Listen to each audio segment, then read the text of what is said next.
Hey there, film fans. I'm Jeff. I'm Dave. And I'm John, and welcome back to The Love of Cinema, a pod in which we'll challenge one another to discuss movies, both new and old, with a strictly positive critical eye. That's right. And to avoid lazy negativity, we've decided to make this a drinking game.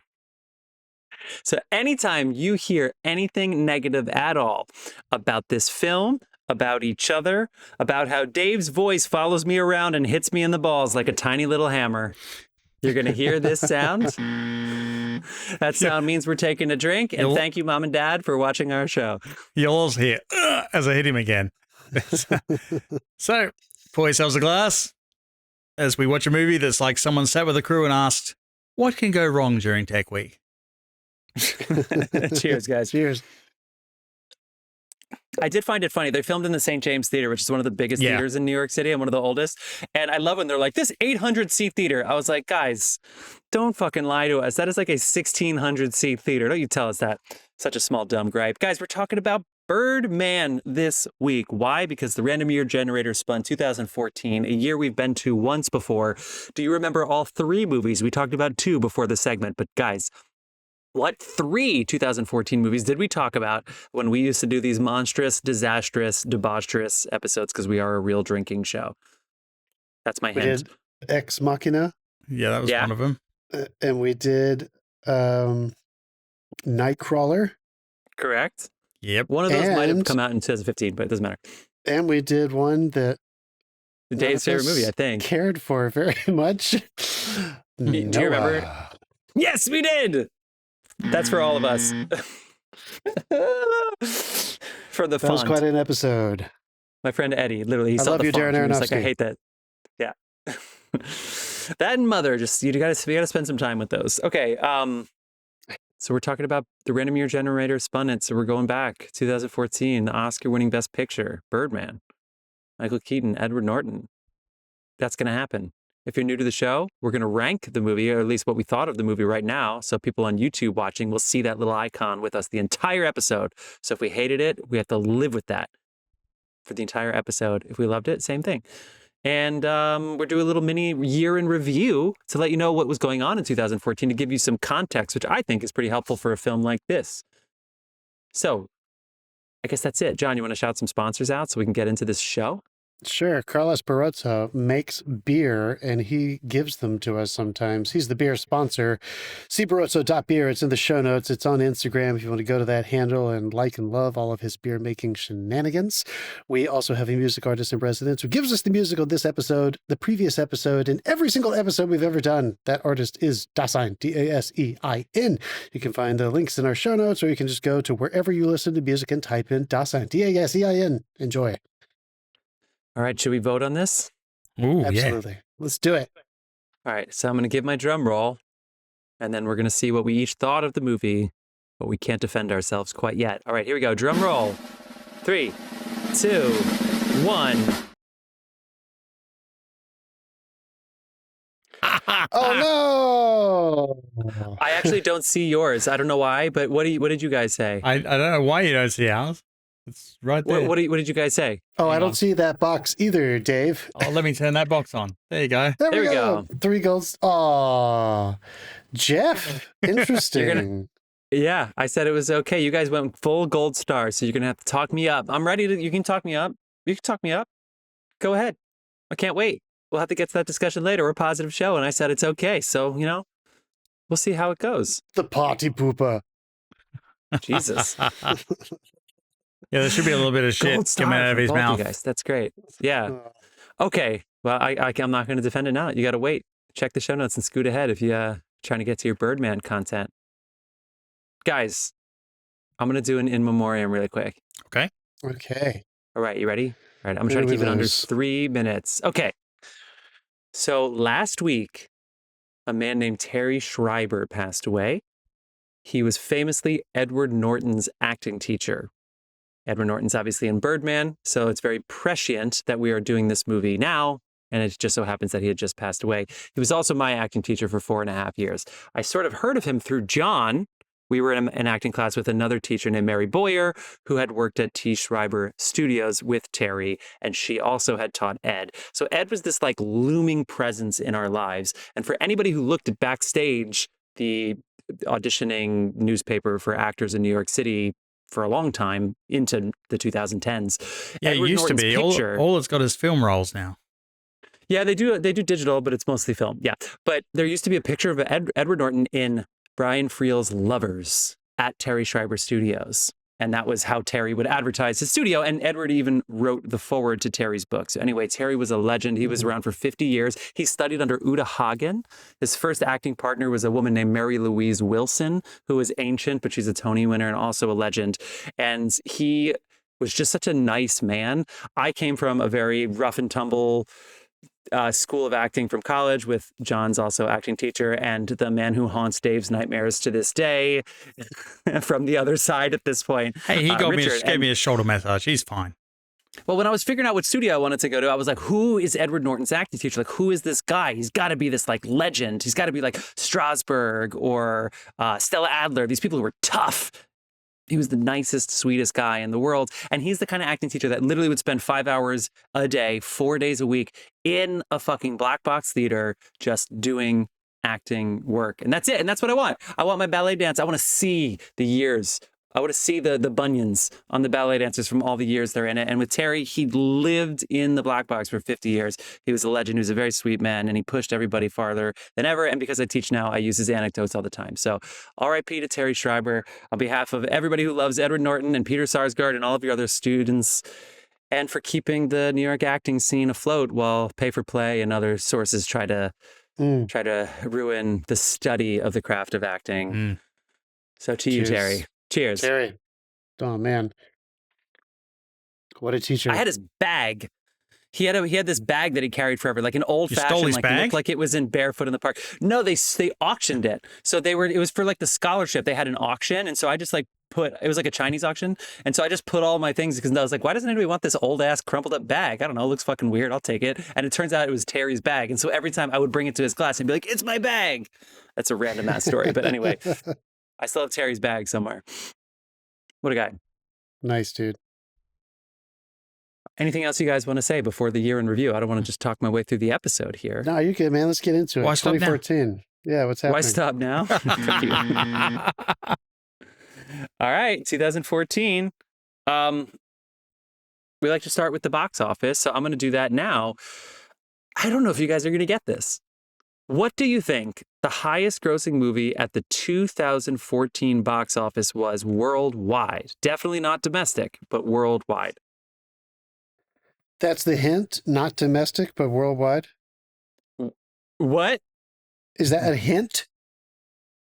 I respectfully abstain from answering that question. Because I was comfortably going to guess either Guardians of the Galaxy or the Lego movie. Am I wrong about both? I think it's not so bad, Dave. Okay. Yeah, it can't have been Interstellar. Winter Soldier came out this year definitely. too. Yep. So I was right. You wouldn't get it. Number one. Hobbit? Wow. The Hobbit came in at number 2. Guardians came in at number 3. Ousting both of them, but coming in like 8th domestically, was Transformers: Age of Extinction. Would win the box office in 2014 with $1.1 billion, only 245 million worldwide, which for reference is over 100 million less than American Sniper, which wasn't even in the top 10 worldwide. So yes, a lot of people not in America really like their Transformers movie, probably because and for some reason America likes snipers. Anyway, I'm kidding. That's good. No buzzes detected, Dave. But that's right. The Hobbit, The Battle of the Five Armies, came in at number 2 with $940 million worldwide and just over their domestic total from Transformers, $255 million domestic. Is that your favorite Hobbit movie from the series? I think I have to watch that again. It's not. It's the third one. Yeah. The second one's Desolation of Smaug. I think I like it. Yeah, I think the third one was had the biggest, obviously, the battle. So, I mean, if you're in it for that kind of thing, I remember thinking that big battle was pretty good. But you know what's funny? I actually have the Hobbit extended edition on digital, and I've never watched it. Yeah. I've got to watch it some point. Who has the time? All 3? Yeah, I think all three extended. Yeah, I think I own all three too, and I think I didn't know they made an extended edition, which is a little weird because like that was probably supposed to be just one movie anyway. And then they made 3 movies, and then 3 extended versions. Well, they ran out of book after movie 2. It was supposed to be one Guillermo del Toro movie. And then he said, bye! Are you guys ready for the... yeah, move on. Let's keep going. What do we got? Okay, sorry.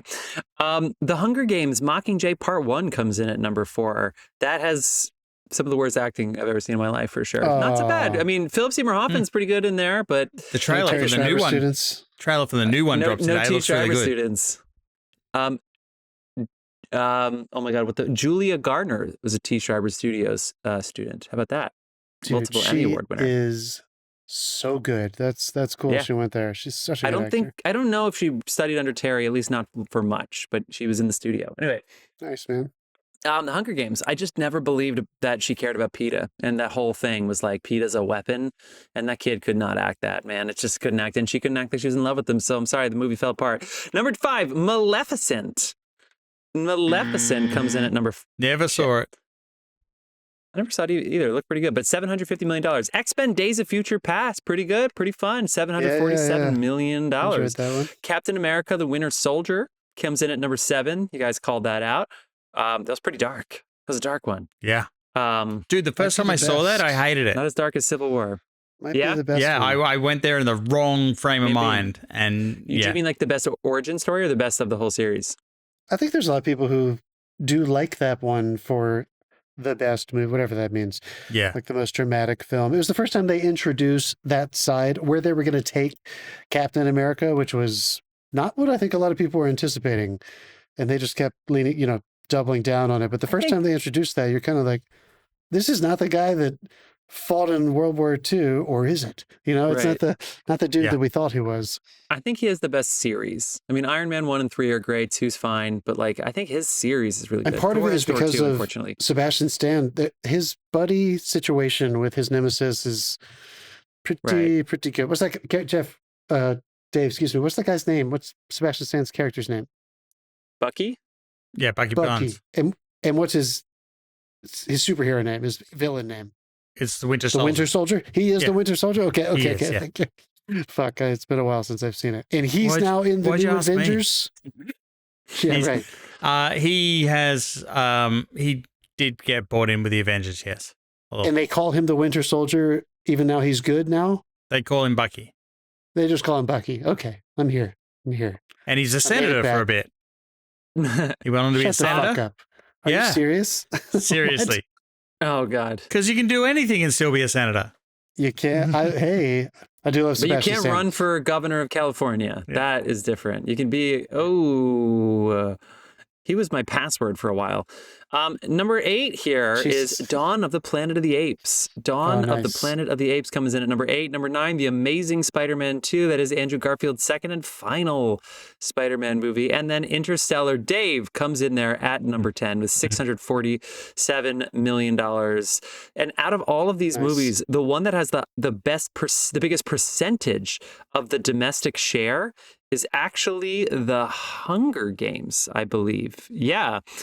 Guardians is close, but Transformers, 25%, The Hobbit, maybe 30%, Captain America, Winter Soldier, 25-30%, Dawn of the Planet of the Apes. So these are movies that are just doing well internationally, and they're not relying on the domestic box office as much. Obviously, those are big numbers, but they're really making a huge surge abroad, and they're all IP. They're all IP except for Interstellar.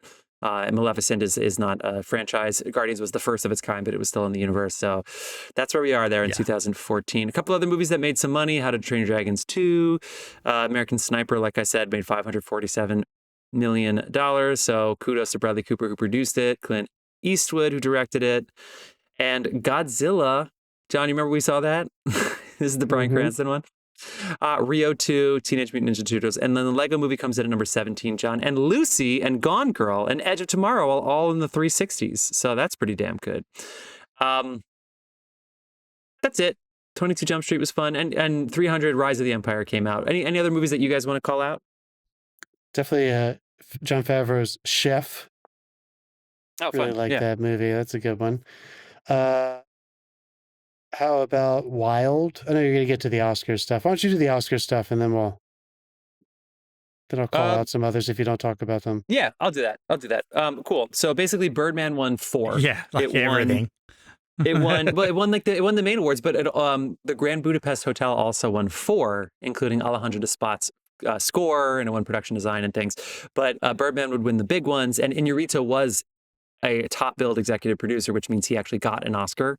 Not every director gets one, unless you're like Spielberg or So he got 3 for this. He got writing. There are 4 writers on this, but he was 1. He got director. It's his first director. He won the second. Then a year later with The Revenant, 2 in a row. And then he won Best Picture. And then it also would win cinematography for Chivo. This is his second in his 3 years in a row when he did Gravity, this, and Revenant. And Julianne Moore did a clean sweep for Still Alice. Eddie Redmayne famously beats Michael Keaton. So Eddie Redmayne for The Theory of Everything, playing Stephen Hawking, beats early season frontrunner Michael Keaton. And J.K. Simmons does a clean sweep for Whiplash ahead of Patricia Arquette, who did a clean sweep for Boyhood. So a lot of clean sweeps in this, except for the Eddie Redmayne, Michael Keaton. And I just want to say there's a lot of good categories here, but the Best Supporting Actor is great because you got Edward Norton in Birdman, who is so great. And I'm going to talk more about him in a second. You got J.K. Simmons for Whiplash, obviously. And then you got Ethan Hawke for Boyhood. And then you have like Robert Duvall, who's never going to win for The Judge, but that's another really big name. So you just have like really big name people, but also like really good men or evil men, but like great, like people of stature, just like doing different things. I don't know. I just thought it was a good category. And Big Hero 6 would somehow win Best Animated Movie, even though I don't know anybody that like knows that movie well. Okay. Oh, and Imitation Game won Best Screenplay for Graham Barr. I want to shout them out. Okay. Back to you, John. I mean, everything happened with the Sony hack and all that shit. I mean, it was pretty nuts. So I think it's important to maybe call that out because I do think that had an impact on the industry when everything happened. Paddington 1 came out. Yes, it did. Yep. Oh, my goodness. Right? Paul Thomas Anderson released Inherent Vice. I saw that with my parents in the movie theaters. We just talked about it the other day. Yep. Not the best Christmas movie. Gandolfini's... Was this his last movie? Or Enough Said is the very last one. This is the year of The Drop, which I think I thought was his last one until it was 15, the last movie, technically, with Julia Louis-Dreyfus. I think so. I think it was. Well, I don't know. Maybe that was 14. I'm not totally sure. Force Majeure by... yes. Oh, gosh, you guys, what's his name? The Square and... I blocked that out. Damn it. Somebody look his name up. Yeah, I will. Force Majeure came out, which really kind of put him on the international map, I think. Ruben Östlund. Yeah, Ruben Östlund. Oh, it was on the tip of my tongue. Sure, Dave. Two-time Palme d'Or winner. You dream about it. I don't think you mentioned it because, again, David Fincher just doesn't get nominated in the same way other people do, but Gone Girl. Gone Girl. They certainly talked about it. Oh, my God. Gone Girl, dude. One of those movies that I think a lot of Fincher fans is just rising in the ranks. Yeah. Every year that goes by, people just love and love and love that movie even more. And then I'll stop after this. How about Fury? The tank movie, World War II tank movie that was with cool. A bunch of great actors. A lot more people are going to have to die before this war ends. Pretty good fucking war movie. It's really good.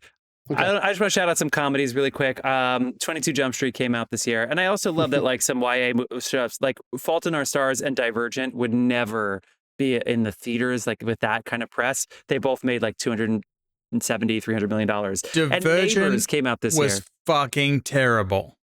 It made $276 million. It's a popular Fault in Our Stars. Yeah, everybody went through it. 200. Hung out once with a guy who's in the Maze Runner. That's random. Maze Runner was great. Divergent was not. Which one is Dylan O'Brien in? Is it Maze Runners or the Divergent series? Dylan, the one who's having a real moment, right now.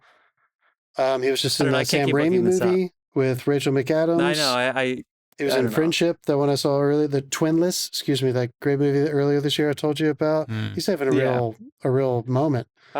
To circle back, John, Enough Said was in 2013 and The Drop was 2014. So you were so right. Right. You were very, very, very right. It's a good movie. Anyway. Dylan O'Brien was in Teen Wolf and he was in The Maze Runner. Okay. to segue into just a little bit of international news, I have to say this is the year that Robin Williams died. So we're just sticking with the really sad stories here. But this is the year that Robin Williams did pass away. So R.I.P. Robin. Robin, what a man. But to cheer us back up, the oldest piece of Earth was found at a sheep ranch in Western Australia. The fragment is an ancient crystal. The scientists date it back to around 4.4 billion years ago. I didn't even think the Earth was that old. I thought it was like 4 billion total. So Dave, Australia and the crystal, I'm staying the fuck away from there. How the fuck do they find it in Western Australia? How is it on the crust? How is it just on? There? How did you not have to dig for that? It was in a sheep ranch. I don't know. It was in a sheep ranch. This is the year of the Ice Bucket Challenge. Remember that for ALS? Yep. A lot of people raised a lot of money. This is also the year of the most widespread outbreak of the deadly Ebola virus in history. Ouch. And 2 people had it in New York, and they were the ambulance was like on TV. They tried to make it like the OJ chase of like the person who had Ebola in New York City. I don't know if you remember that. Yeah. I do remember that, dude. Yeah. And ISIS took over northern Iraq and eastern Syria. So that's cool. ISIS. Yeah.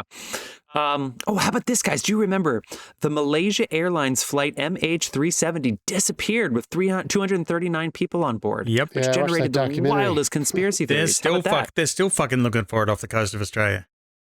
Not a single body, not a single fragment, right? Yep. They found that crystal, but not this. Pop singer-songwriter Sia released her hit single Chandelier this year.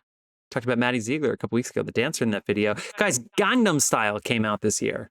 Gangnam Style with Psy. Probably Gangnam Style disappeared again. Yeah. It reached 2 billion views on YouTube, which back then was a lot. That is a lot. Burger King agreed. Did you say 2 billion? Yeah, 2 billion views on YouTube. Is that not a lot anymore? No, well, in Spotify, people have like 3 billion spins, 4 billion spins for a couple songs, but they got him back for the YouTube rewind, and he was basically hosting it that year. Wow, damn! He kind of helped jumpstart K-pop. I mean, he was one of the first. Like, people were like, "What is K-pop?" It's like, "Well, Psy is technically K-pop." It's like, "Oh shit!" And then of course the big groups and everything. But like, yeah, he came from the studio system. Demon Hunters, you're welcome. Hey, they're all children of Gangnam. Remember when they cut them off at the Oscars? Like they get swords and shit, and we had to put up with. So weird. Dave just did the Gangnam Style thing. Guys, Taylor Swift's 1989 came out this year, and we're going to win Album of the Year at the Grammys. It comes up too often on this podcast. It really does. Fuck you. Guys, I'm already almost there. One World Trade Center opened on the original World Trade Center site. 2014, really? 13 years later. That was when it opened. Were we living together by this point? We were, 2014. Right? I think I moved in with you guys in 2014. Yeah, I think it was 14 to 18. I was on the ship in 2013, and then... Yep, there you go. And the CIA torture report was released. Really cheerful. This is what I mean. This is why Birdman, like if you just listen to the news here, you're like, Birdman makes sense this year. Yeah. Do you ever see that movie? They did a good movie with Adam Driver. The Report. I think it's called The Report. And it's oh really? I don't think I've seen it. But it's good. It's good. You should watch it. I've just seen all the Bin Laden documentaries and Zero Dark 30. Learned about torture there. You know. Yeah, it's called The Report. Came out in 2019. No shit. Okay, top baby names for men: James, Theodore, Oliver, Noah, and Liam was number 1. How about that? And for females, Mia, Charlotte, Amelia, Emma, and Olivia. Those are fairly unusual. So white girl names, but it's fairly unusual. Well, if you go to an elementary school, which I don't recommend, and I don't think Dave's allowed to, you'll see a lot of Olivia's. Fuck you. I'm kidding. I'm kidding. God, I'm kidding. We're a drinking show. We're a drinking show. Come on. Oh my God. All right. God. Top TV shows. I just lost 3 contracts. Thank you, cunt. Yeah. Oh my God. Well, good thing you're union. Okay, so I lost my cap. Anyway, top shows. Empire was number 5. Fucking Empire on Fox was the 5th highest rated show with 10.9. NCIS New Orleans and NCIS come in at 4 and 3 respectively. The Big Bang Theory, Dave, comes in at number 2, and number 1, Sunday Night Football, of course. Fucking Sunday Night Football is the highest rating. And okay, I got some food trends. I've got some food trends again. We are back, but this comes from a different site. So, trend number 1, Can I guess one? Wait. Okay, go ahead. Did avocado toast make the list? I feel like that was the time when it started really, its ascension. You know what? I totally think you're right. Like with the girls culture where people were like, anyway, yeah, you're totally right. It's not on the list that I see here, but I think for all intents and purposes, yes. No, but this is a different kind of list. So let's see if you guys hate this list. We'll never use it again. Number 1, right. Reinvented classics. So BLTs, but with fried green tomatoes, or buffalo chicken, but with fried cauliflower. Oh my God. Vinegar potato chips, that kind of thing. So that was number 1. Number 2, food fusions. Like bacon pancakes or grilled cheese. You already hate the list. Like chewing it? What a weird list. There's no foods that's been listed yet. It's just, just labels of groups of foods. Here's some generic shit. Number 3, actually, the grilled cheese pizza looks fucking good. Number 3, umami, also known as the 5th taste. Wait, what the fuck list is this? There hasn't been a food listed yet. Keep going. Number 4, hashtag food porn. Hashtag food porn. Fuck you. Oh, this is good. All right, kale was big on this list. That John, you helped that. Acai bowls, whatever. And I'll go with one more. No more. Here you go. The number 1 food and beverage trend, according to ByronTalbot.com, is the cookie cup. A cup that is a cookie. The cookie shaped in a cup. What do you according to Byron Albert. You drink milk out of it and then eat the cup? What fucking childhood did Byron have? I don't know. It's the cookie cup that was on his list right here. Do you think he's hawking it? You see it? Hey, I'm gonna make a list of 10 things and I only put 4 things on it.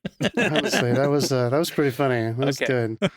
Guys, my old site, I think I told you, I think my old site went defunct. So yeah. What was number 1? 5 reinvented classics. That was number 1 on their list. Yeah, just reinvented classics. Whatever. Yeah. Okay. Yeah. All right. You guys ready to talk about Birdman? I am. Yeah, especially because you hated it so much. Curious to hear why you loathed it. I didn't hate it. I thought it was okay.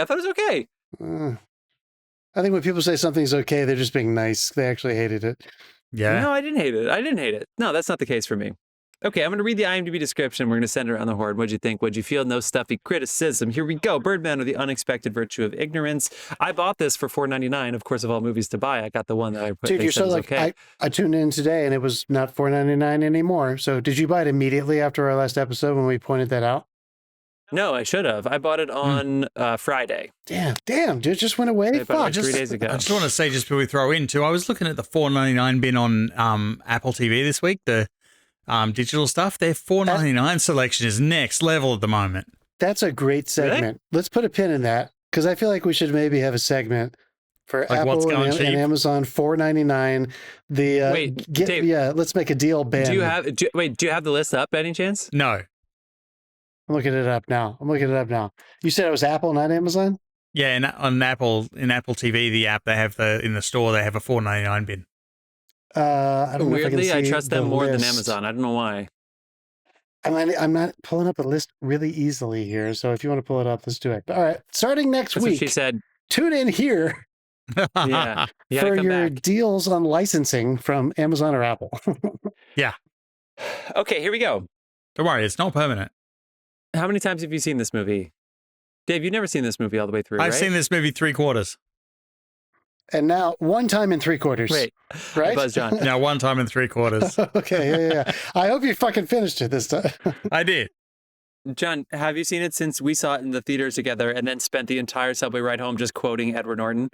I have not, which is why I'm excited and curious to hear your thoughts because I thought we both had a very similar reaction that first time. I'm saying this at the top. This movie won Best Picture. Everybody knows this movie. People talk about this movie. I think this and The Revenant, it because he did these 2 years in a row, it's like this wild achievement. I don't know anybody that like rewatches this movie. I just don't. I know this is a small sample size with just us. I just don't hear anybody talk about it when they're talking about like movies, good movies that have happened recently, even Oscars. Like I just don't hear people mention this movie. I feel like it's just a weird. I'm excited for you to. Let's bring that back because I'm glad you said that because actually that's going to tie into one of my comments. So let's get started. And maybe I'll go first and I'll comment on that briefly. Okay, a washed-up superhero actor attempts to revive his fading career by writing, directing, and starring in a Broadway production. Michael Keaton, Zach Galifanakis, Edward Norton, Emma Stone, Naomi Watts, Jeremy Shamos, John, our boy, Andrea Riseborough, Academy Award nominee, and anyway, Merritt Weaver's in it. Okay. Go ahead, John. Take it away. What'd you think? What'd you feel? Amy Ryan. I will. I remember when you and I walked out of this, and so I'm just going to set this up because I don't want you to rebut it yet. I remember both of us were kind of like, actually, I remember turning to you and saying, that motherfucker did it again. Like it's another unusual achievement in film. I don't think either of us said like, oh, that's going to win Best Picture, but it has such a gimmick attached to the promotion of it when the movie came out. And even nowadays, if somebody were to describe this movie to you, it kind of had two gimmicks. Sorry. I bet they're going to mention the one take simulation kind of thing, you know, filmmaking aside of how they actually broke it up. It is supposed to feel like one take. And I bet people remember that. It was certainly promoted that way. What I was so shocked by my second time, this rewatch, was how compelling I found it. I couldn't look away. I was so entertained. Every scene was a great scene, which is difficult to do. And, you know, I think, you know, I write screenplays and it's something you're supposed to be thinking about for sure. And there are 4 screenwriters credited on this, if I remember correctly. Maybe 3. Yes, I think it's 4. There are 4. Those including 4. Alejandro. And this is one of those movies where if the gimmick, whenever you have like a really unique, novel feature to the way your movie is filmed or edited or something, if the fucking story doesn't rise to the occasion, it's just a gimmick. So I was so shocked this time when I wasn't thinking about the one take thing because I couldn't help but go into the theater thinking about that because that's how they promoted it. I was so shocked, not shocked, but I was so happily satisfied every scene by how much there was just a really, really, really great character and storytelling in every scene. Every scene ended with me not sure of where it was going to go next. And then we would arrive somewhere and something would fuck up a character. And we would have to somehow move beyond that in the next scene. I was also very struck by how much time I had forgotten that so much time passed in some of the storytelling, which I know that's an obvious thing in most movies, but in the one take movie, I had forgotten how many dissolves there were to the sky. This is like an obvious one. There were 2 dissolves to a sky where it becomes daytime, but there are more interesting ones where hours or a day are skipped ahead within the theater, and you don't realize that until you're in the next moment. The audience just exits, even though it was empty a second ago. Or it's open, preview starts, and we know that's hours later. We know the next preview night starts, and we didn't even tell you that the preview was going to start. But you never lost.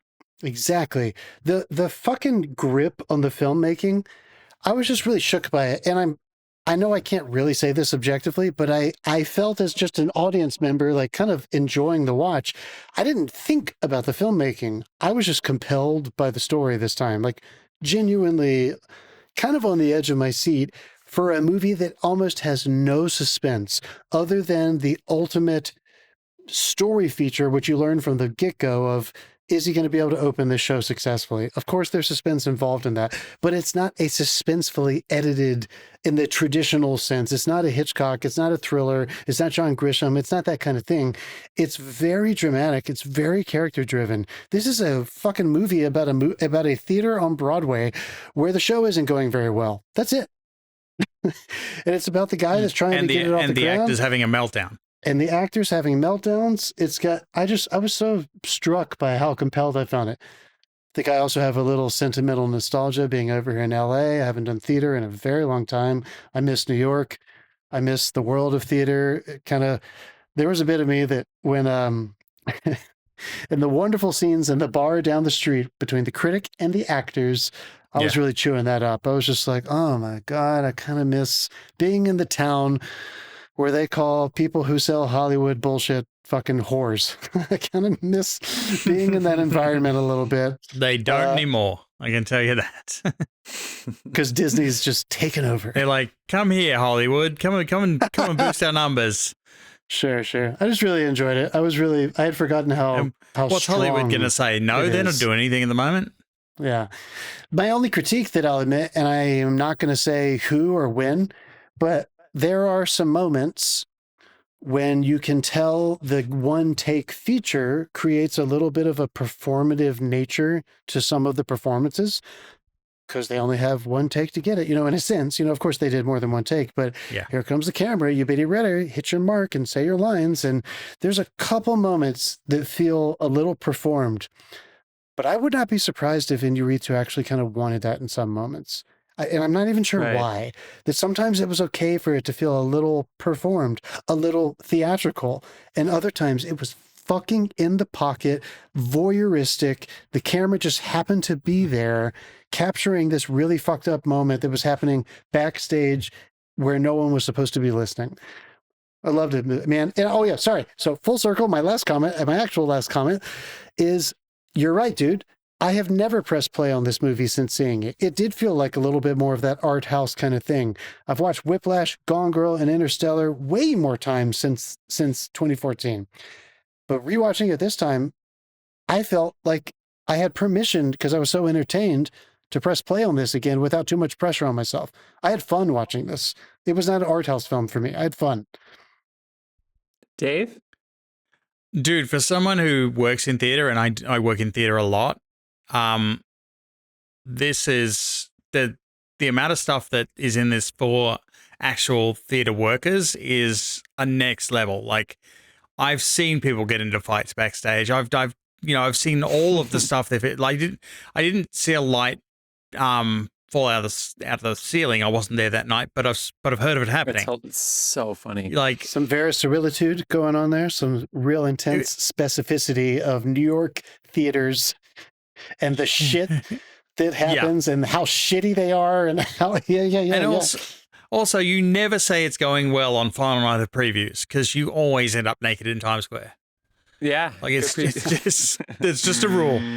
You don't say Bad luck to have a good preview, a good final preview. Yeah, I really enjoyed the story this time around. It got me. I stuck with it right to the end. I don't know why I turned this off to begin with. I think I was coming back to it, and then something happened and I never did. But yeah, I really enjoyed the flow through. I enjoyed performances. Like, dude, a lot of these scenes with a different cast probably wouldn't have worked, I would say. So is the really optimistic way of saying that, were you just really impressed with the casting? Oh, yeah. Because there's like 5-6 people in here who we see over and over and over again. And they're all amazing. They're all so good at their parts. Maybe Jeff will disagree, but I thought... I agree. Of course I agree. And I don't know how he did it. Michael Keaton becomes like a likable, unlikable character. For sure. Yeah, like I would say he's a bit of an anti-hero. He's absolutely not a nice person, but you're rooting for him. And yeah, that one scene with Ed, the second scene with Ed on the roof, Ed Norton on the roof with Emma Stone, young Emma Stone, by the way. I'm only saying young because she was still kind of like proving herself to the world. God, she's good in this movie. Yeah, she's great in this movie. That first or the second scene where he's like, what did he do that's so bad? Your dad, this terrible father. Yeah. She's like, he was never there. And he's like, okay, what else? Yeah. The way he tried to compensate by always telling me I'm special. And he's like, well, sorry to disappoint you, but you are, you're trying to be invisible. I just thought that scene was fantastic. And it kind of gave us that, Dave, I think it's what you're talking about. That's a script comment, right? That's something that is said by another character about our lead character, who is a bit of that anti-hero who we're struggling to empathize with at some moments of this movie because he's so fucking pathetic and desperate and he's trying so hard. And we think he's this piece of shit absent father. And then in that moment, they don't cut away from him. They stay on Emma, just the way that they stay on her. Cut away? Cut away. Sure. I want to talk about this more, but it's in the writing, right? Where there are certain things baked in where you learn more about him and you start to empathize just with how human he is. He is just an insecure guy trying to make something purposeful happen in his life.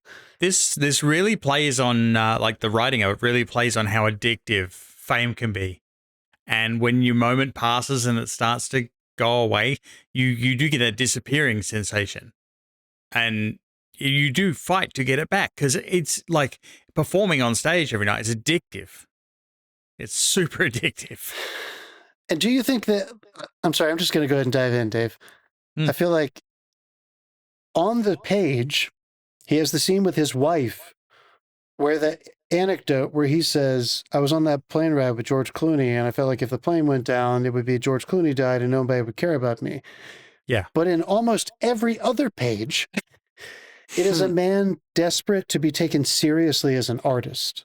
No longer the movie star, no longer the top billing Birdman costume superhero guy, but somebody who's more than that, who can contribute something of substance.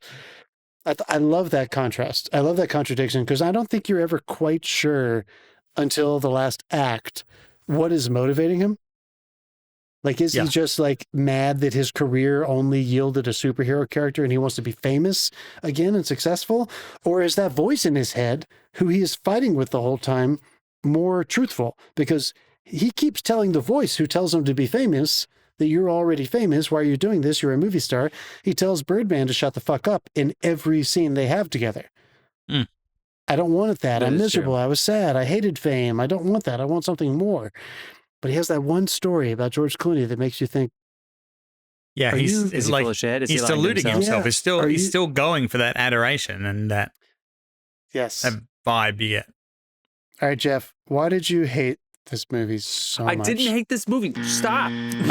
And did you dislike it this much the first time we saw it? Did you just think it was okay? No. I'm having trouble remembering your reaction, because I thought you thought it was pretty good the first time we saw it. Okay. Here, I'll say the gripey things that I have at the top. You're so right.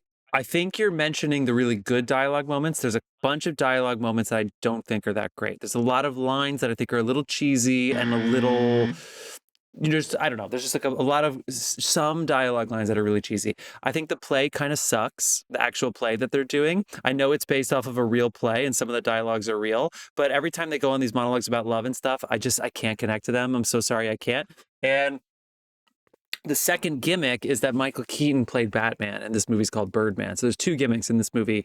And I've said this, and I stand by it. And the reason, and I already teased this at the beginning of the episode, I think Edward Norton is better than Michael Keaton in this movie. I think he out-metas Michael Keaton in this movie, and I think the reason he didn't win an Oscar is just because Whiplash is a more aggressive role, and also because Edward Norton is so fucking good that he just makes everybody else better. He makes Michael Keaton better. Emma Stone's great. All of the scenes with Emma Stone and Edward Norton are sensational, including the first time they meet, which she almost overplays the looking at her dad and being mad that he's cutting her off. Almost overplays that. But anytime it's just Ed and her, she's so free and so relaxed. She was literally filming Spider-Man at the same time and was like on break whenever she would do this. And Edward Norton is so fucking good. So on the platform, every single thing we talked about in this movie had to do with Edward Norton in this movie. This is peak Edward Norton. I can't say it's his best movie because American History X is out there and Fight Club is out there. But this, to me, this is like the performance. This is the thing that usually wins somebody an Oscar. It's my favorite Ed Norton role still. It's my favorite for him too.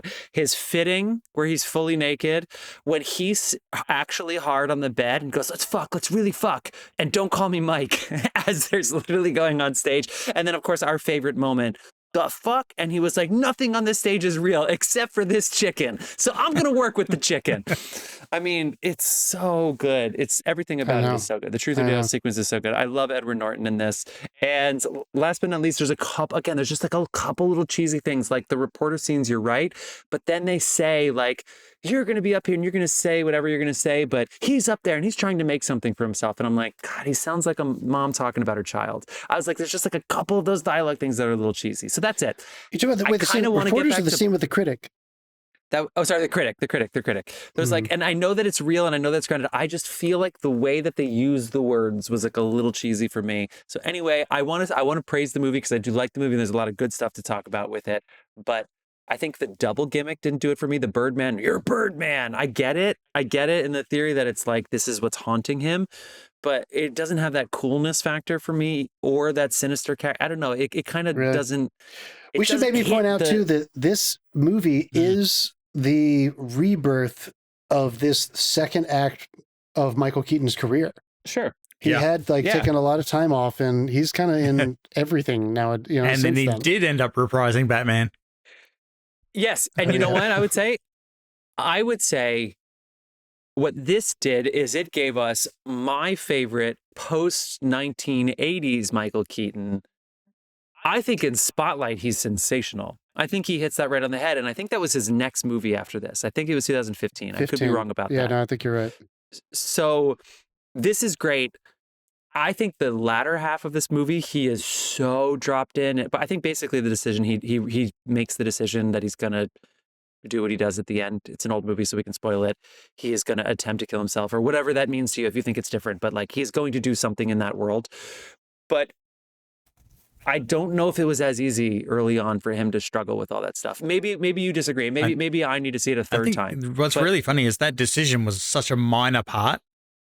It was the audience's reaction to that decision that was the point they were trying to make at the moment, really when the audience just sat there and looked and then clapped.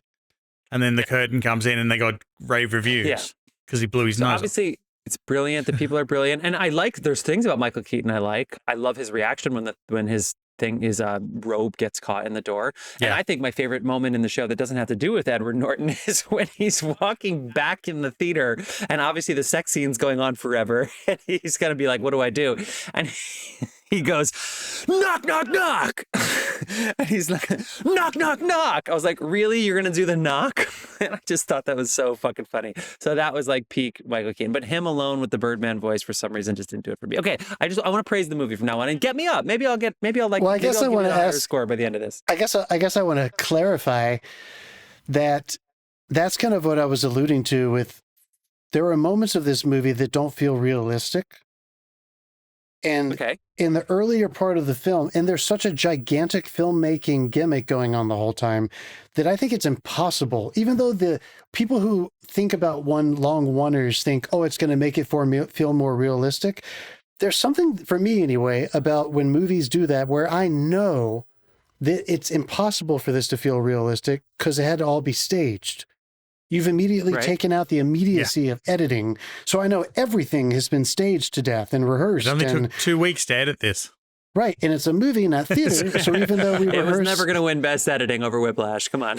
It's a movie, not a theater piece. So even though we rehearse our asses off in theater, there is an immediacy and an organic fear in the theater where something could go wrong. Because the audience is there and everything's different because the audience is reacting differently. You can't control it. They did have to learn 15, 20 minutes of dialogue at a time.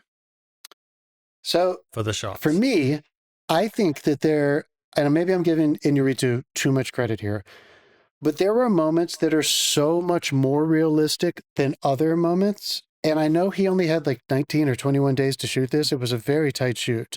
So maybe I'm totally wrong and he just didn't have time to do retakes.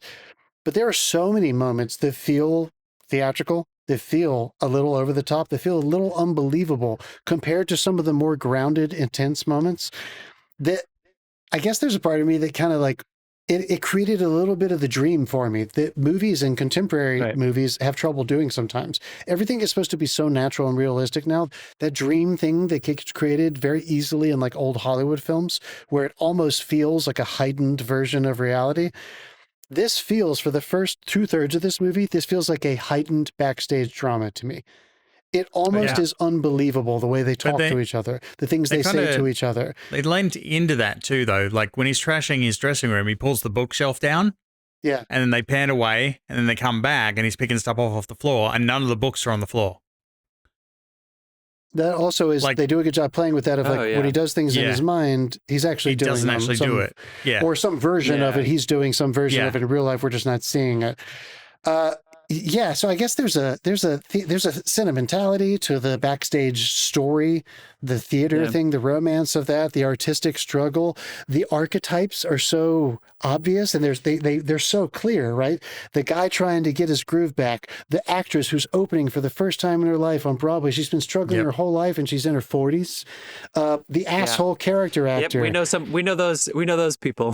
For sure. Hey. The asshole character again, Ed Norton, I mean, come on, going right at his... He hadn't made a movie in like 10 years, not one that anybody saw, like The Illusionist, and he made after the Hulk and everything, like he was doing indie movies and doing Wes Anderson movies, and he was working, but he was not Edward Norton of 1997 to 2003. I miss him so much, dude. Iñárritu tells this great story, and he's told it a lot of times, so I'm repeating a story he's told multiple times, but it's the first time that they're working one of the scenes. They're in rehearsal, and he's starting to direct, and Ed starts saying, I think I should be over here, though. But, like, why is he saying that? And he won't stop talking. Yeah. And Iñárritu just starts, like, laughing. And it's like, why are you laughing? He's like, what the fuck is so funny? And he's like, you're just... Yeah. Do you not see it? Do you not see what... Shut the fuck up, and let me enjoy. Like, you're supposed to play the asshole that interrupts the director. But God Almighty, Ed Norton is. I also would even argue that, and maybe they just got lucky, and I'm wrong, and I'm giving way too much credit to everybody. But Ed Norton's character is almost like a fucking like spear that cuts through this weird nightmare that Michael Keaton is trying to create. This perfect scenario play that he's written, he's adapting, he's directing, he's starring in, and he's producing. The most unpredictable person. Yeah, and his character comes in, and maybe I'm not wrong here, because one of his very first lines is pointing that out, where he's like, "You wrote, you're directing, you're starring and producing this, huh? Wow, that's very ambitious." He's like, "Why don't we work this out?" Honestly, give me some credit here. He says that line, and then they have that amazing exchange where in this one scene, it's one of those moments, you guys, where I think Iñárritu is teaching us how to watch this movie. In that scene, which is still within the first 15 minutes, you have him state the scenario, the given scenario. This is all kind of crazy that you're doing this. Is it even believable?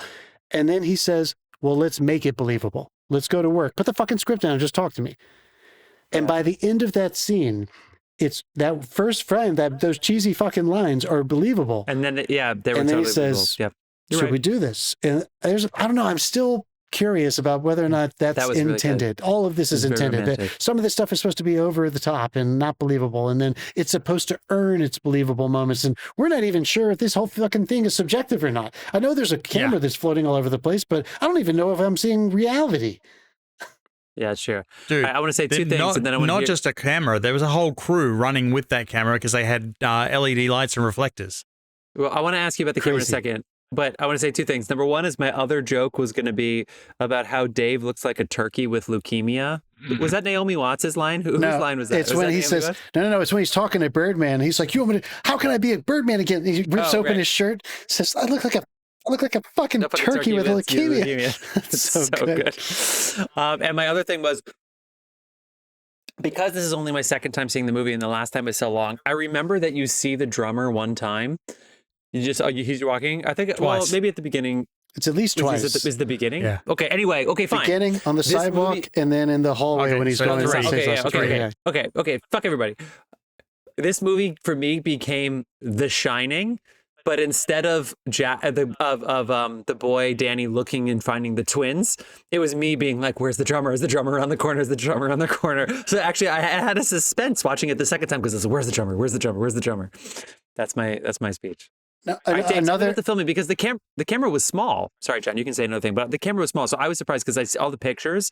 It doesn't look like a very big camera. It looks like something an indie filmmaker would have a much more expensive version of it. But it's an Arri Mini. But even the lenses, Arri Digital. So yeah. Is it the Mini? I mean, obviously, it's got to be able to move. But I think it's the LT or something. Let's see. I just saw some pictures of Chivo and Iñárritu, which they literally look like brothers. They're like the Arri cameras, the one generation of the digitals are really small. Yeah, I also love DPs that are like on the set but don't actually hold the camera. So it's basically like, I mean, what a fucking joy. Yeah. Oh my God, they're just looking at pictures.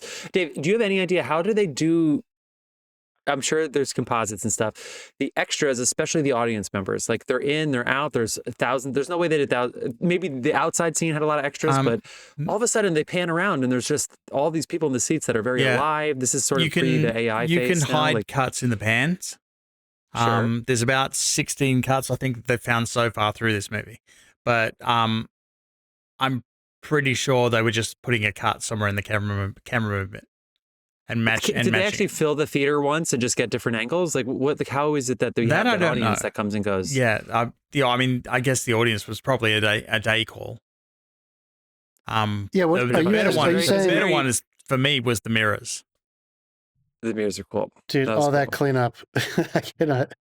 Dude, it wasn't. It was like they rotoed the reflection out, and then they built a 2.5D backdrop in the shot and animated it to the movement. That's so awesome. like they had photos on plates basically moving. Right. Yeah. It's such a simple technique, although rotoing the reflections out is not, because those fuckers are out of focus, and that job was flawless. Yeah, it really is. Yeah, it's they did a wonderful job, and it was so worth it. All right, Jeffrey, you asking like how did that? How weird is it that there's three? He does Gravity, and then this, and then the Revenant. They're so different, certainly in the approach. Yeah. One of my favorite things about this movie is that this is in a theater, and then the Revenant's all over the world. I mean, it's crazy. Chivo is so. I'm not saying he only does it because he can do everything, but obviously he loves natural light, and it's so prevalent in most of the movies that I love seeing his nighttime inside movies, because you get to see him actually control light, and it goes back to, I would say, like a very Deakins mentality that I think a lot of the great cinematographers share, which is, how do you make sure that every single all the lighting feels like it's driven by a realistic light source in any place and location? Yeah. And I feel like this one, what's so fun about this one is that, yes, it's inside for most of the movie, but when you're outside at night in New York City, you're reminded immediately that city is lit all the time. Yeah, like all the time. Like there's no darkness in New York City. Especially there. No, there isn't. And I just thought that it was fun. So it was almost like, for me this time, when he was outside, I felt like I was watching a Chivo film in a fun way. Like I saw him using, like, it was sunlight, or it was the lights from across the street, or like the lamps on top of a billboard above the building right there, or the bar's neon light as they're having a scene before they go inside. Where are we getting coffee? Right here. When they're inside was the coolest to me. It was so fucking minimalistic. It was so simple, so incredibly natural that I feel like and I'm not contradicting myself here. I think that there is something that Kubrick used to do that is evident in this. Kubrick used to say, you want to truly get a harness on the surreal, then you need to make it feel as realistic as possible, so that when you turn the screw on that one element, whether it's in writing or story or effect, sound, visual, it will feel as though, like, did that just happen? Because it's still grounded in reality.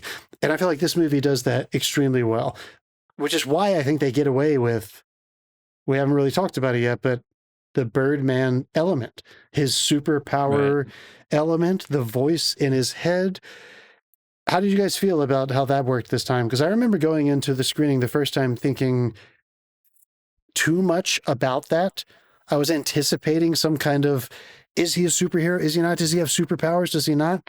I let that go entirely when I was watching it this time, and it worked way better for me. It felt way more psychological and not about is it real? Is it surreal? Does it matter? No, it's just, I don't even care. It was just about what was happening to him. How about you, Dave? I actually loved when they pulled up outside. He landed outside the theater, and the taxi driver come running in going, "You forgot to pay." Amazing. Well, you didn't pay me. I love that. I mean, cool. Just before that, he jumped off the building. That confused me a little bit. Yeah, what happened there, right? Yeah. Like, he's standing on the roof. I'll take it back. I think the beginning and end of that sentence, the bookends of that sequence, are when he's on the street, when he wakes up hungover and he looks up, the camera pans up and everyone's like, "Don't do it, buddy." And he's up on top of the roof. So obviously he walked up there at some point, right? He found himself up there. He thinks he flew up there or whatever, but he didn't, right? And then the cab driver, we see him land. Now he doesn't just think he's landing. We think he's landing too. The cab driver's like, I forgot, baby, he just sat still on a curb somewhere, crawled up to a roof. Some guy pulled him down. He got in a cab and went to the theater. That's what actually happened. Yeah. Yeah. But you never see that. You're inside his psychosis by that point. Jeff, talk to us. I liked it. I liked it. No, you said you did, but I just want to know why it didn't work for you this time. The Birdman stuff.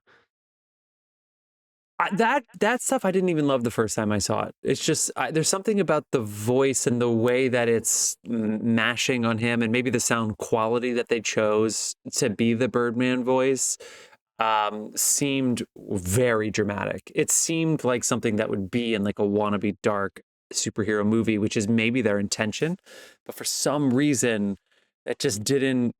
I don't know. It just seems so grand. That voice seems so big, you know, even in my speakers at home this time, it seemed like they were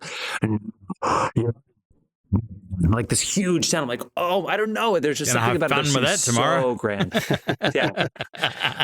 So again, maybe I'll watch it again. Like I said, my favorite part of this is when he's not being tormented by that voice. And I liked it at the end when he's in the hospital and the bird is just like on the toilet. Like I love that. I love that it's around. I love that it's there.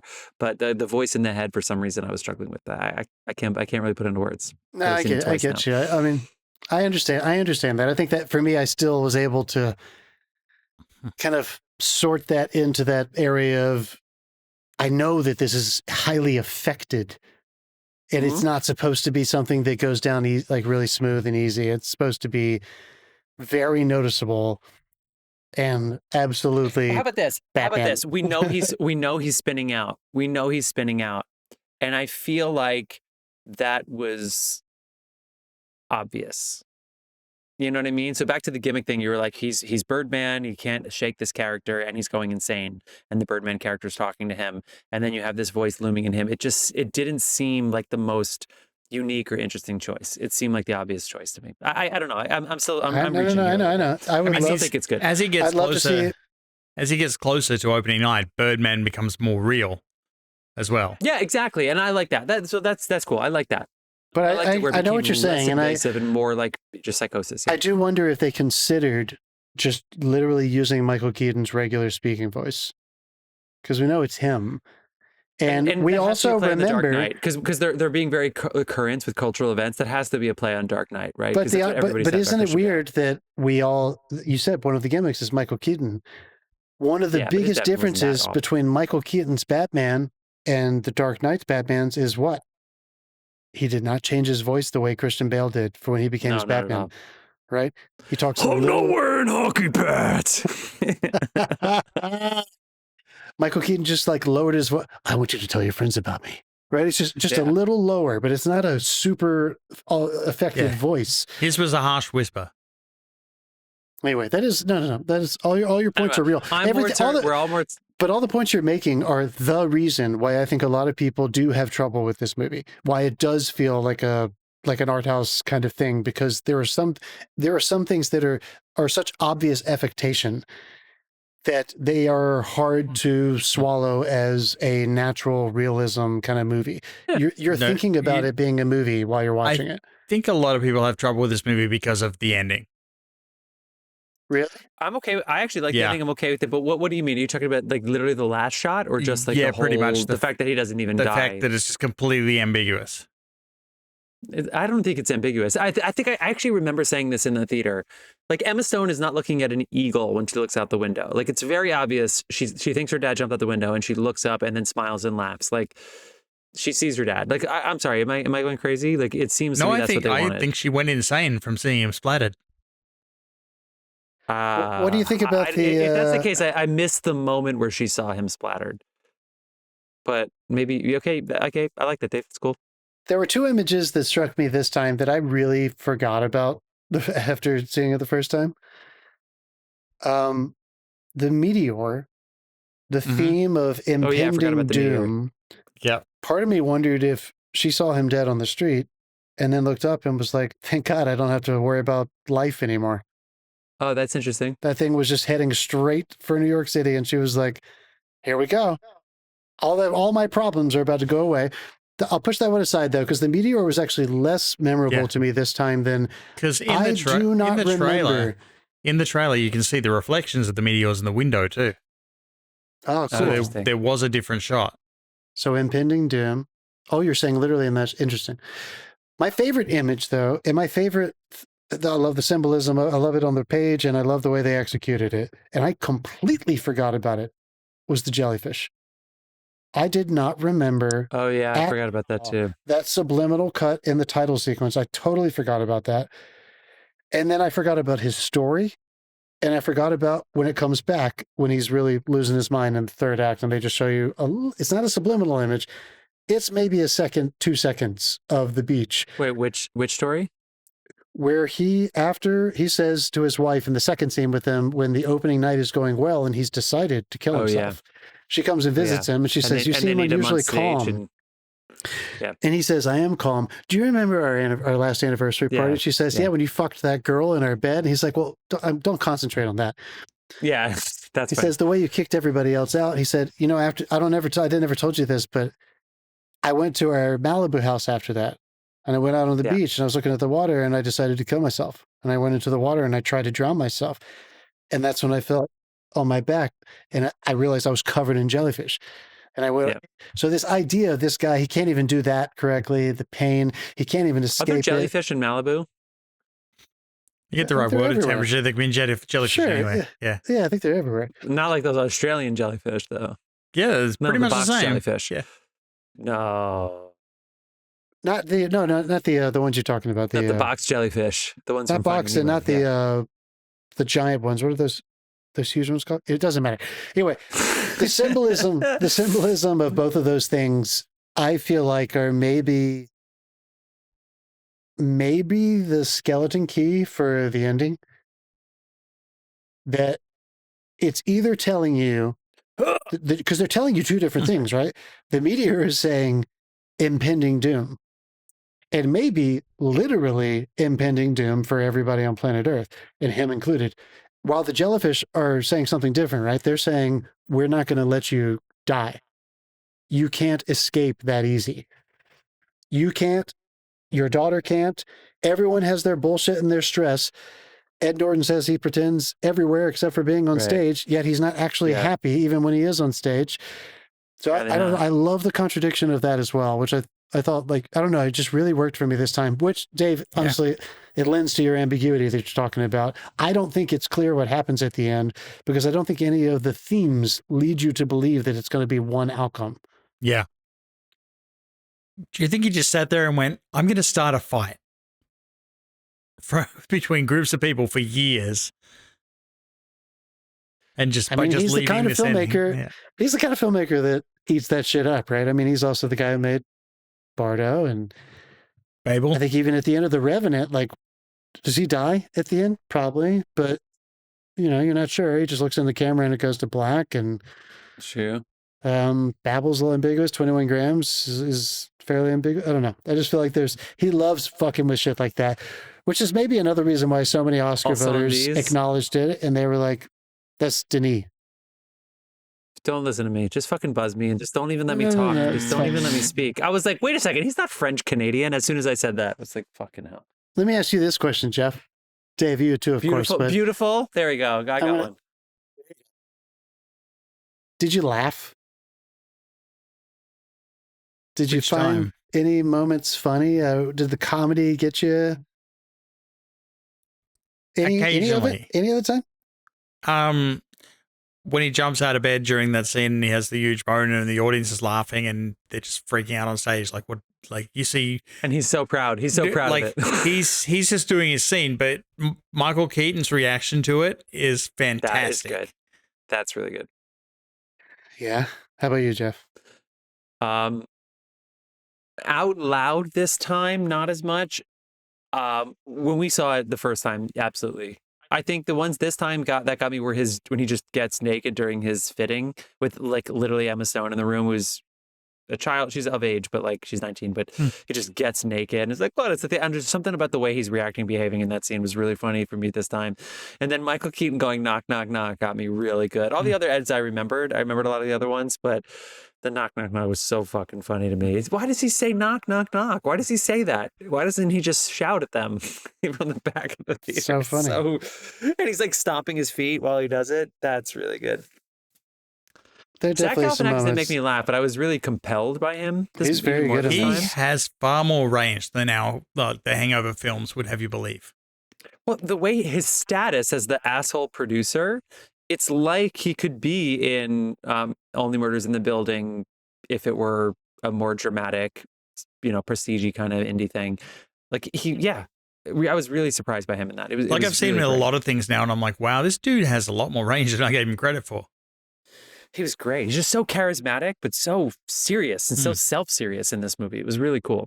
Yeah, no, he's very good. I think all the comedy, I don't know, it really works for me. And so much of it is Ed Norton scenes are actually funny, and like intended to be funny. But I thought there were a lot of moments too that were just kind of absurd and silly or way over the top. And I don't know, I bought it. I found a lot of joy in it this time. I don't think I took it quite so seriously. And I think that was, it really made it go down a little bit easier. Just the drum score. Shamos again? I mean, come on, that's funny too, right? Like, he's good. He's also good because it's not that bad, but it's also like bad enough to be like, this can't work. This isn't working. This is also such a performance-driven film because it really is just a camera moving between scenes where people are dealing with each other. That one sequence is awesome when he flies around, and it's important for what it does in the movie, but it's not a performance-driven part, of course. And another moment of the don't cut away, and of course I'm saying that a little tongue-in-cheek because you can't do that, but of course they could have chosen to pan away to the other person in the scene. I remember being struck by, and it was all over her awards campaign that year, Emma Stone's "fuck you, dad" monologue in the room. Nobody cares about you. The way hold on her in the aftermath of that monologue is they let it cool down. Yeah, dude, you don't see the cool down very often. She realizes She realizes what she did. Yep. And we don't need to see him because it's almost like the taxi driver, Scorsese pulling the camera away because it's so pathetic. You can't even watch that phone call. It's almost like that with this, where you're just like, I don't even want to see what you just did to him. I want to see you feel guilty about it. And that was, there were just so many moments like that in the movie it's just a well-utilized way of using that choice to have one camera and to not cut. Should we say now Dave, get ready to clip this. Are you ready? This year, 2014, this movie, specifically Emma Stone being nominated for an Oscar for it, it's the same year as Whiplash. Damien Chazelle was at the Oscars. They did the award season together. John and I were heavily involved in La La Land happening because I was at the place that we worked and I saw that Damien Chazelle had a reservation. We didn't even do reservations. And I was like, that's weird. His old agent, not his current agent, Damien Chazelle's old agent made the reservation. So I was like, this has to be a big deal.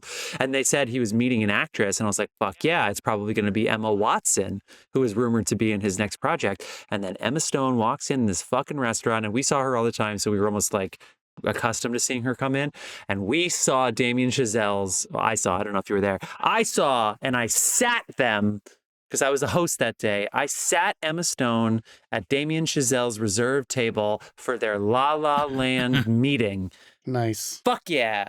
That all happened in this year, 2014, where they first met. If you'd called in sick, we could have been saved that one. No, I still like that movie. It's a brilliant movie. It's so good. I know I'm alone on that one, but I thought that one was great. She really has got a lot of talent. I mean, she really hangs with a lot of people in there. And I know it's weird. It's always, we're getting old enough, you guys. This hasn't happened very much. She's a superstar now. She's one of the most influential people in Hollywood. And back then, she wasn't. She was a rising star. There was still this is her first Oscar nomination. Now she's just known for winning Oscars, but this is her first nomination. Yeah, she was really cutting chops. I think I would compare this one for I don't know, Chalamet and maybe Lady Bird, like just another notch on the belt of a really strong acting performance where they are clearly on the rise and just hanging with people who are established. I'm gonna go far. I'm gonna go one step farther. This is Julia Roberts in Steel Magnolias. Oh damn! Yeah, that's a good one. Yeah, good call. Would you give her a brownie face too, or is it just Emma Stone? I'm up in my thing, guys. Fuck you guys. I'm going to go up to I don't know if did you talk me into great? Oh, good and okay, yeah, you did. Okay, you did. Fuck yeah, you did. You did. It's a great movie. I'm really happy I saw it again, and I bought it, so I'm gonna see it again. If I made this movie and I was like, Jeff, what'd you think? You always do that. I would say, John, this movie is fucking incredible. You would be like, it was okay. It was okay. No, I would do the thing you do. I'd be like, oh my God, how did you do the compositing? How did you do that? No, don't do that. Don't bullshit me. But I hope it's just a touch above it was okay. I'd rather you fucking hate it than be like, eh. No, of course I love it. It's how'd you do the compositing? Well, I called Dave and made him sit up for 24 hours. Yeah, I was like, Dave, can I zoom you into, we're at the studio right now, we're trying to do this thing. I've had some fucking director do that to me before. Yeah. It will happen again. All right, we did it. Birdman. All right, guys. I'm really happy we watched this. I'm really happy I bought this. John, if I could send this movie to you, I would. But when you come and visit us in 2 months, we can watch it in the screening room together. No, we don't. We can rewatch something that you love. How about that? All right, guys. It is time for us to spin the wheel to talk about what we're doing next week. Got to keep moving. So, John, you and I are going to guess while Dave gets ready to spin. What year should this next movie be? Let's see. 1995. Oh, he's going, 95 would be fucking great. We've already done 7. I can only think about what we do. I'm going to go, Dave, 1981. Nice. Okay. Let's see what we got.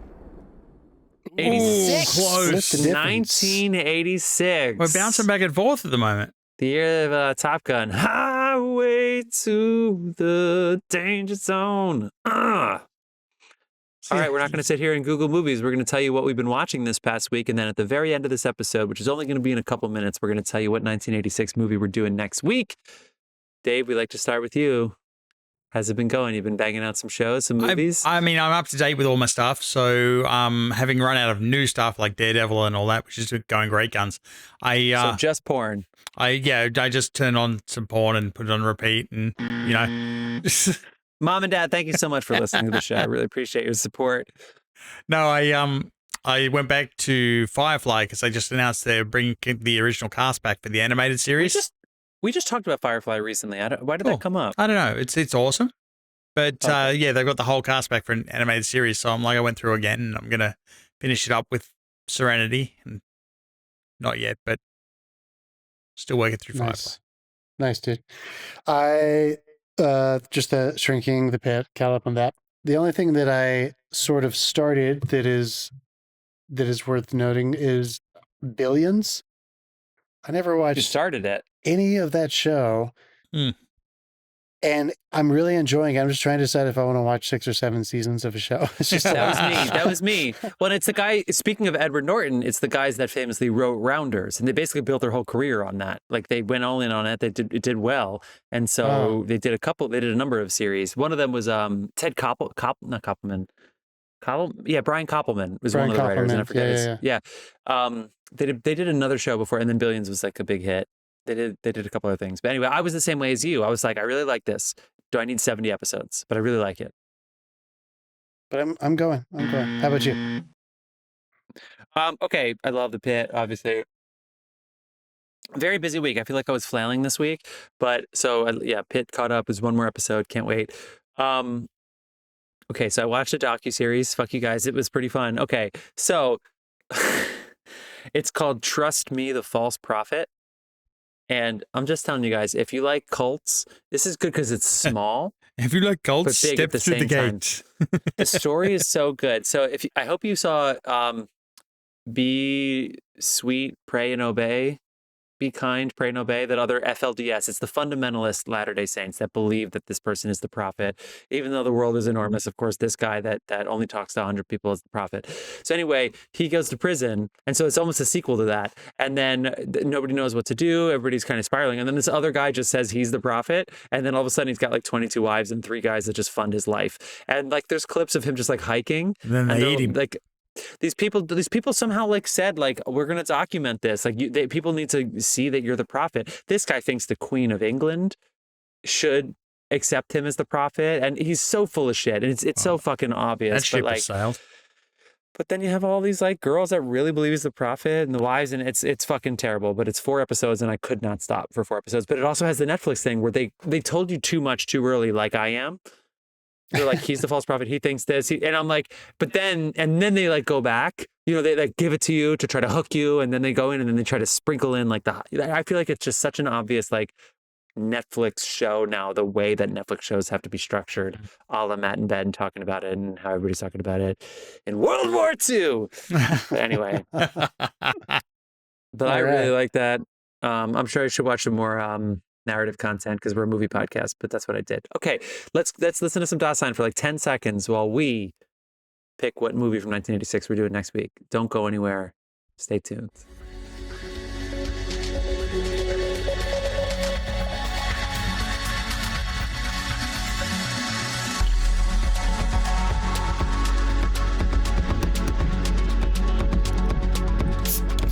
And we're back.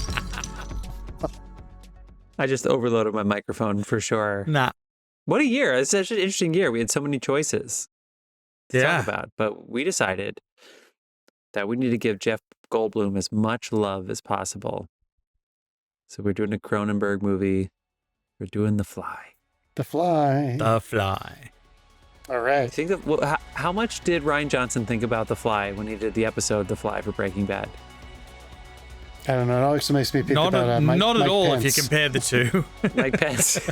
I'm thinking about Family Guy. Okay, guys. Until next time, film fans, we're doing The Fly. Birdman. Peace. Knock, knock, knock!